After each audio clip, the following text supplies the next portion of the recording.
Hello and welcome to the United Stand. It's Manchester United versus Brighton. We put Basel away and we don't melt down. But we're starting off. Romelu Lukaku. Should he be dropped for this game against Brighton for Manchester United? And should Zlatan Ibrahimovic start? Lots and lots and lots. We are a Manchester United fan channel in case you've never found the United Stand before. And there is lots and lots of Manchester United fans. The Mourinho out brigade is sort of starting up again, but what I have seen a lot of is Lukaku out. He's just an expensive Heskey, not good enough for Manchester United. We should have got Morata. Morata's better. Lukaku's no good. Plays Zlatan at the weekend. Sell Lukaku. Lots of anti-Lukaku stuff. And personally, I'm going to say this. Look, Lukaku's got to play at the weekend. Lukaku shouldn't be dropped. I think he should have been substituted in the Basel game. I think Martial should have stayed on the pitch. But, you know, Mourinho sometimes, I think Mourinho's stubbornness is a problem. It's always been a problem. It was a problem last season. He never subbed Zlatan. And he will never sub Lukaku by the looks of it. And that stubbornness is a problem because at Manchester United you cannot put your own feelings ahead of Manchester United. Even Sir Alex Ferguson wouldn't do that. So Mourinho needs to be a bit careful about that. Lukaku should have come off last night. He didn't play very well and he's not a winger. I mean, why are we shifting Lukaku out to the wing? His first touch isn't very good. And his dribbling's a bit wishy-washy. So Lukaku as a winger, it makes no sense. It makes no sense at all. So Lukaku should have come off. But would I drop Lukaku against Brighton? No. I really think that, look, I've heard people say Morata's a better player than Lukaku. Whoop-de-doo. Lukaku is a Manchester United player. Morata is a Chelsea player. I wanted Morata in the summer. But the minute we signed Lukaku, you back that player. And he has scored a lot of goals. He is a flat-track bully. His first touch isn't great. But these were all things we knew when we signed Lukaku. And you know, you've got to put up with the rain if you want the rainbow. And Lukaku was scoring a lot of goals in September. And everyone was like, best striker in the world. Super player. We want him at Manchester United. We're so glad we've got him. He has a predictable bad run. And everyone's like, waste of money. Expensive Heskey. Rubbish player. He's got a terrible first touch. He needs more than one chance to score a goal. These are all things that was out there for Lukaku. Bad first touch. Isn't a one chance, one goal striker. He needs a few, and but as I've said last night, he's scored a lot of Premier League goals for unfashionable clubs like Everton and West Brom. He's a very, very good striker, and he will get better. He's only young, and he will get better at Manchester United. So cut the lad some slack is what I would say. I think he's the right person to play, and that brings me lovely onto what will be my Manchester United versus Brighton. Let's go for it.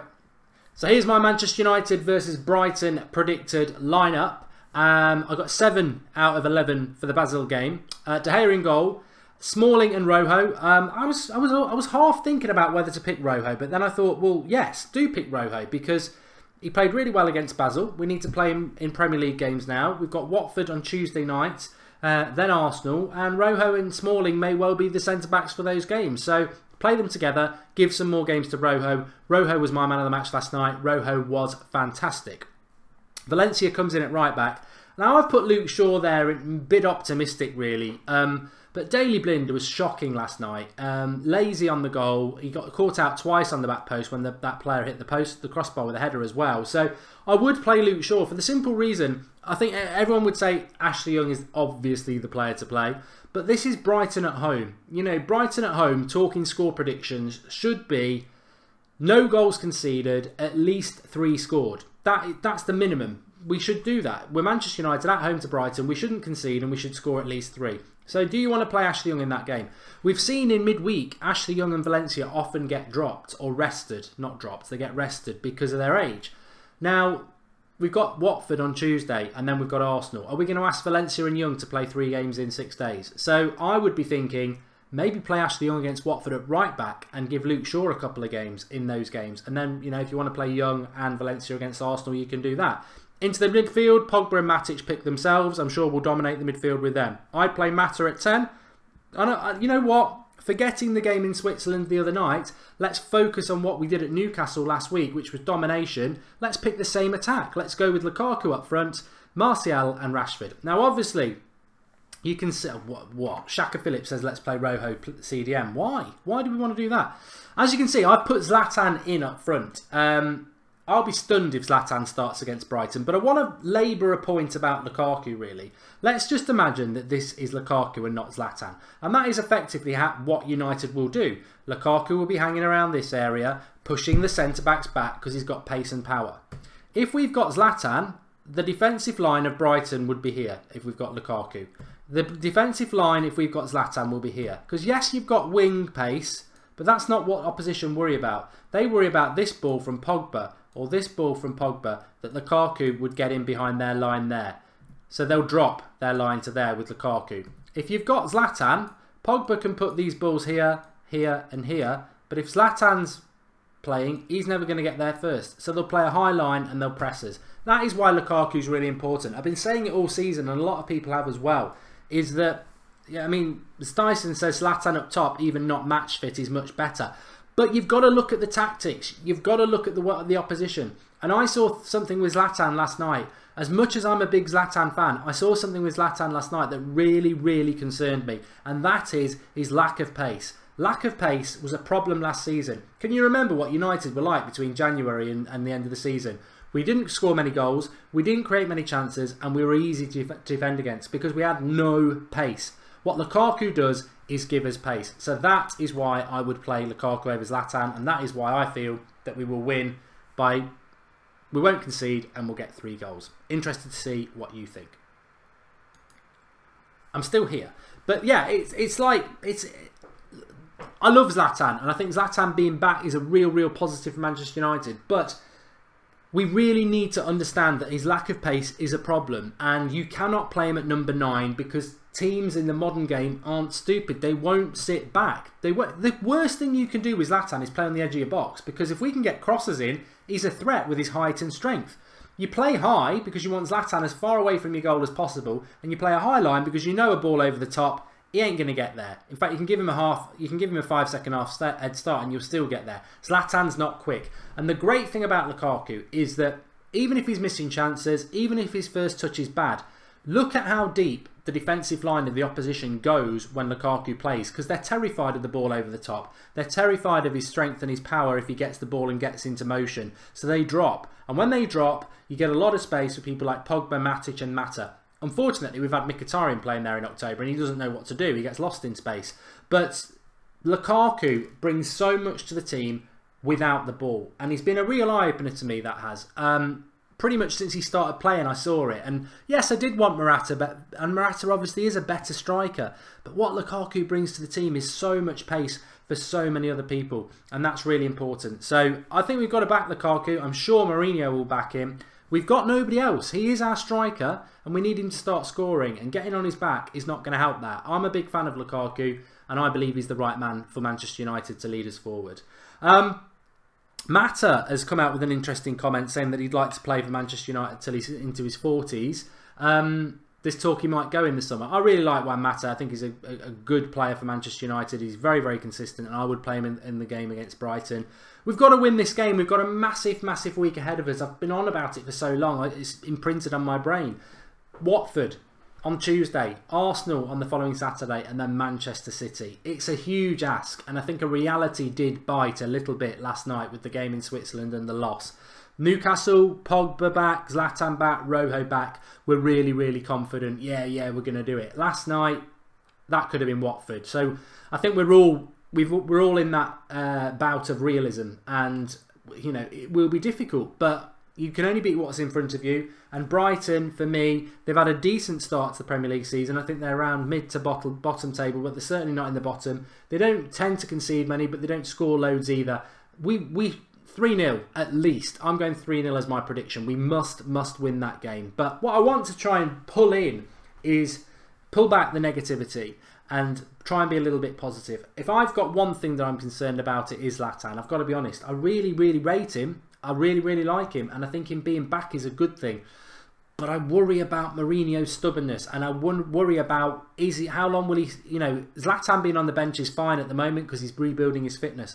But when Zlatan's fit, is he going to shoehorn Zlatan in the team and play Lukaku on the wing? I mean, I was watching it last night and I was like, oh my God, this could be a bloody nightmare. We could see Zlatan playing up front with no pace and defensive lines pushing and pressing us. We could see Lukaku shoehorned in on the wing with no first touch and no dribble skills. Darian Jones has made a contribution. Thank you, Darian. He says it's a toss of the coin between Zlatan and Lukaku. Lukaku has this pace, but his finishing is questionable. Zlatan has no pace, but he's a quality finisher. I'd like to see Zlatan between Martial and Rashford. I just think if Zlatan plays at number 9, we lose the pace in the team. And that is the problem. David Adoko says too many chances lost because of Lukaku. Lukaku needs to be dropped for his poor form. And Brighton centre-back is good on set pieces, says Lamia. Well, we're fine on set pieces. We're a tall team. You know, you've got Matic, Pogba, Lukaku, or Zlatan. You've got Rojo, Smalling. So we've got a lot of height in our team. Black God says Rashford and Martial can play alongside Zlatan to give us pace. We do not need Lukaku right now.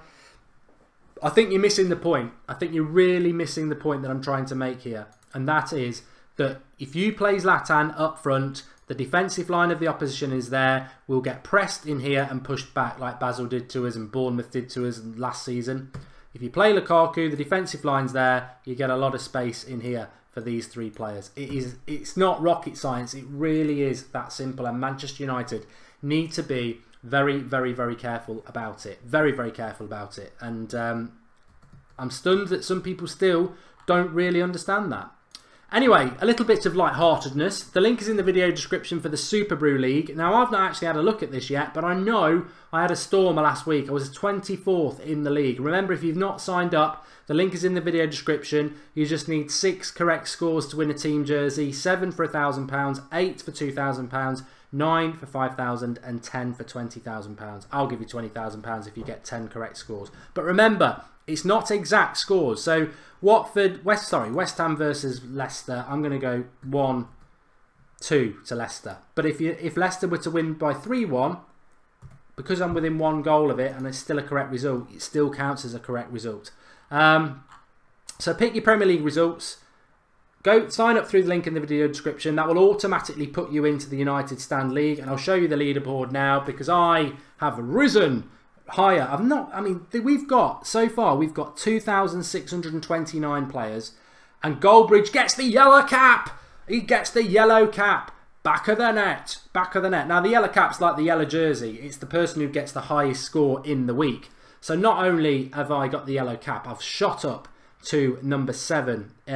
Top of the league is Parjat, so we've got a new leader there, but Goldbridge is closing in on the top. And remember, you can sign up at any time because you can win shirts and money. It's free to sign up, but also you'll go into the United Stand League where it also averages your score as well. So that's total score league, but you can also have a look at your average score where it averages your score each week, and you can see where you feature in that. So get yourself signed up. It's free to do it. The link is in the video description. Let me scan down and see if we can see anybody else's names. But I tell you what, people question my footballing knowledge. 7th and the yellow cap for the week. We always give the yellow cap man a shout out, and it's Goldbridge this week. In at number 7. Very, very proud of that. Link in the video description. Join the fun, everybody. It's going really well. Link in the video description for Super Brew Predictor. Free to enter. You can win money. You can win a shirt. Also, you can win a bit of prize. You can win the yellow cap. The yellow cap's the big thing on the United Stand, and it doesn't matter when you enter. It's not rigged, Chad. I got loads of correct scores last week. Really, really good. Why is the chat so quiet tonight, Mark? Says Chad. I don't know. We've not got loads watching tonight. I don't know. It's very quiet Thursday night. There's nothing on as well.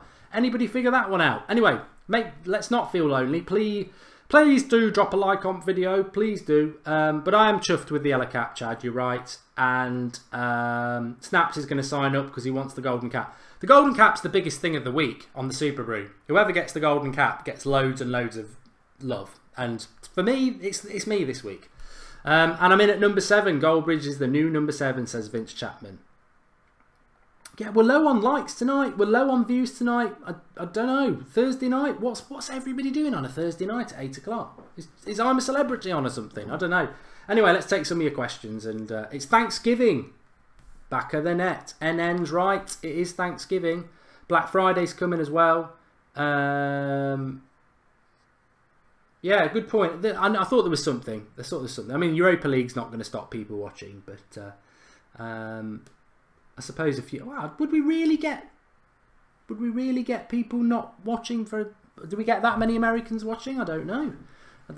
Anyway, the battle for the Golden Cap. Link in the video description. Get yourself signed up. All you've got to do is you'll automatically go in the United Stand League, and then just each week do your predictions. So get on with that. Thanksgiving anyway. In all due respect, happy Thanksgiving to all our American viewers. Your voice is as loud as anybody else's. We are the Global United Football Fan Channel. We are a global club, and yeah, great.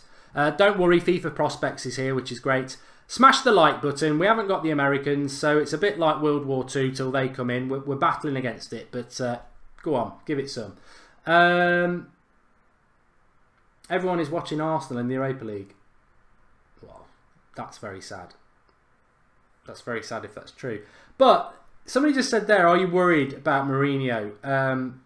As I said in my match reaction last night, I think I would describe Mourinho's career at Manchester United like this: 3 steps forward, 1 step back. Now everyone's aware of the 2 step forwards, one step back, because it's like 2 step forwards and you go 50% back. I think with Mourinho we do go 3 steps forward, but we go 1 step back. So obviously the result against Newcastle was fantastic, and losing it against Basel when we're going to qualify anyway, it's not the end of the world. What United season will be judged.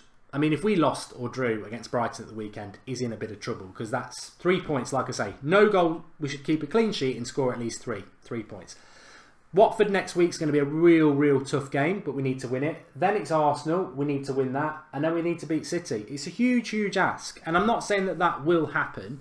I hope it does happen, but I'm not saying that that will happen. But if it doesn't happen, then I think questions start to get asked. The reality is, whether you're around Manchester or you're keeping your finger on the pulse through the United Stand or talking to your mates, we can't lie. We can't ignore the fact that there are some United fans who aren't happy with Mourinho. And whilst I disagree with that, I have to respect it, and we all have to respect it as United fans, that everyone's got a different opinion. I think he's going to go through a very difficult period if we don't get the results we need to over the next few weeks. And my concern is that we should have won last night. We should have put Fellaini and Lukaku missed a lot of chances. We should have won that game. But even when we didn't score those chances, the way we gave up in the last 20 minutes with, poor tactics by Mourinho, but poor effort levels from the players, they're not a very good team, Basel, and we lost that game. We can't do that in the Premier League. We've got no room for slippage in the Premier League. We're pretty much the only club that can challenge City realistically, and we've got to do better than what we're doing. Smash Brighton at the weekend, get some confidence, and then Watford on Tuesday night is absolutely massive. Absolutely massive. Mark has gone through the Watford Arsenal City fixture list 2,000 times, says Pratek. I have, because they are absolutely massive. Zlatan missed so many chances last season, easy to forget. Charles, good point. And I've got to be honest, that I am very concerned about Zlatan's lack of pace. It's my only concern about Zlatan. And my other concern is Mourinho might shoehorn him into the team as a striker. Zlatan wears number 10. Play him as a number 10. Lukaku up front, Rashford on the right, Martial on the left, Zlatan at number 10, Pogba and Matic behind him, beast mode activated, and we're all happy. So I think we'll win at the weekend, Peter Van Rocky. I don't see it being a ball draw, but if we did, bye-bye Premier League title and we're battling for top 4. We don't want to do it. And as I keep saying every week in relation to this Brighton game, I keep saying this every week as well, we've also got to look behind us. We've got to look behind us. If you look at the Premier League table as it stands at the moment, we are obviously in 2nd place. Spurs are 3 points behind us. Arsenal have lost in Cologne, so you're going to get the old... So, yeah, we're in 2nd place with 26 points. Chelsea are 1 point behind us with 25. Spurs are 3 points behind us with 23. And then Liverpool and Arsenal are 4 points behind us with 22, as are Burnley. Burnley play Arsenal on Sunday. Hopefully they can do us a favour. Especially with Arsenal playing in the Europa League tonight, and Burnley being at home and having a good record. That would be so funny if Burnley beat them and went above them. But Liverpool play Chelsea as well. So we beat Brighton, Liverpool play Chelsea. Whatever that result is, it helps us, doesn't it? A draw would be great. So we need to. It sounds a bit like Benito.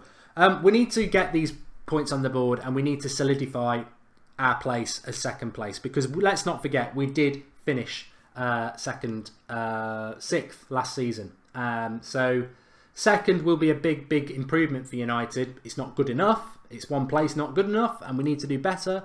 But this next week is massive for United. This next week and a bit is massive, and then we'll go into that City game knowing what we can do. Can't wait for it. Anyway, like the video. Let's hit 1,000 likes, says John Frusciante. I tell you what, there's 1,000 people watching. If we can hit 1,000 likes tonight, while we're live, I'll shave my hair off live on TV. There you go. It won't happen. There we go. I was trying to think of something that just would be ridiculous. Jonathan Royston is worried about the Watford game. Look, Watford are playing really well. Everton could do us a favour and get their manager. That would help.